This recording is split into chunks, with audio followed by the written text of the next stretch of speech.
Notice of motion 1235, Riverstone Infrastructure. I call the member for Riverstone. Thank you, Speaker. Speaker, I move that this House, 1, condemns the former Treasurer for making substantial funding decisions in the West Invest program without documenting justifications. 2, acknowledges pork barrelling deprived the Riverstone Electorate of crucial infrastructure funding, hindering its ability to manage its rapid population growth. And 3, commends the government for keeping its commitment to bringing integrity and transparency back to the grant system in New South Wales. Speaker, the motion before us today allows the House to reaffirm good principles of governance and accountability. It allows us to move past a dozen years of coalition abuse of the public purse for their own political purposes. It allows us to reassert transparency and truthfulness with our communities when governments are granting money for the public for proper purposes.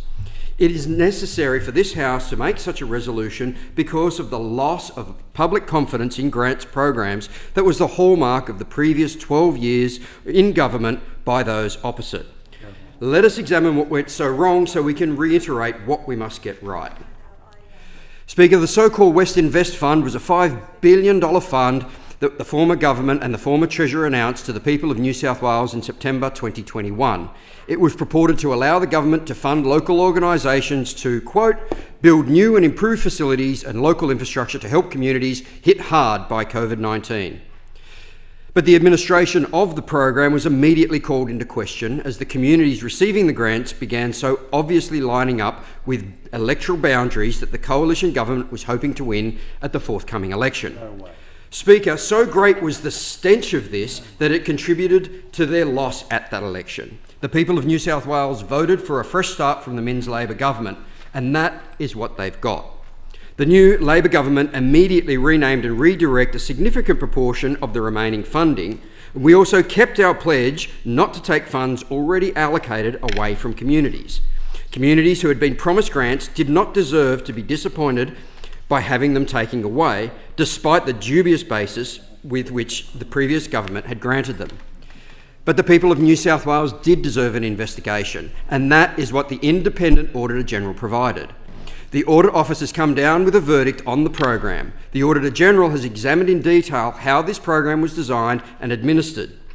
On 28th of February this year, the Auditor-General delivered that report. The Auditor-General's performance audit of West Invest is a damning indictment on the former government and the former Treasurer in particular. It details processes ignored, guidelines disregarded, advice overruled, and political expediency triumph over community need. And the outcome for many communities, including mine, was to be deprived of a fair go and their fair share. Despite being the area experiencing the greatest growth in New South Wales, out of $2 billion, we got a splash pool. At the budget estimates in November 2021, the member for Hornsby was asked about how the West Invest would be different. He told the people of New South Wales the following, and I quote, "This will not be pork barrelling. This will be governed by a transparent, accountable and value for money set of guidelines." And after $2 billion was spent, what did the Auditor-General find? Again, I quote, "Funding allocations through the New South Wales Government projects round did not follow the advice of the agencies that administered the program and were not aligned with the stated objectives of the West Invest program." What became clear is that when the previous government was deciding how to spend the $2 billion, they were making it up as they went along. And if it wasn't for the fact that we have this performance audit, no one in New South Wales would have a clue about how once more those opposite had bungled another grants program and turned it into another pork barrelling exercise.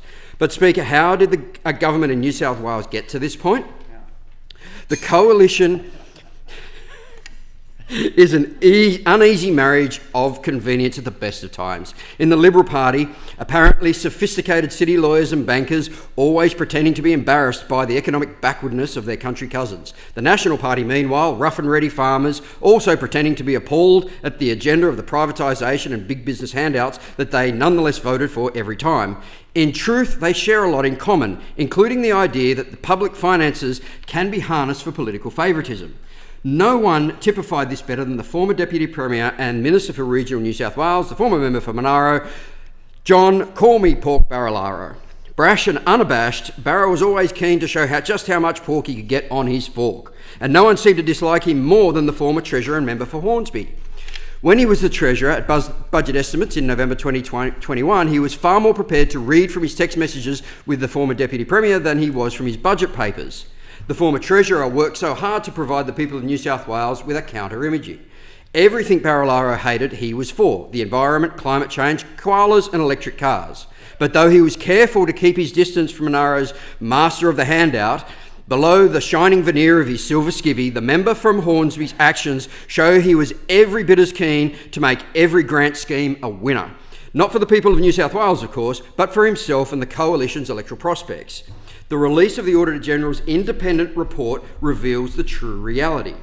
The report raised serious questions about that program and the role the former Treasurer, Matt Keane, and his office in choosing which projects got funded.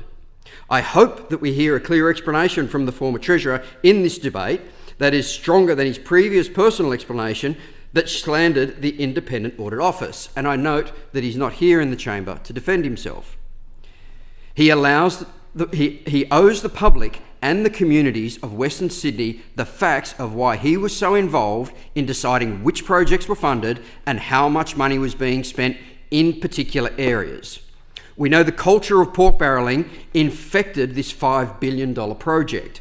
We also know the previous government was proud of their pork barrelling efforts. Speaker, that is why we must support this motion, condemn this behaviour, and make amends with the communities who were betrayed, including my own at Riverstone, and resolve to do better for the people of New South Wales in the future. The question is the motion be agreed to. I call the member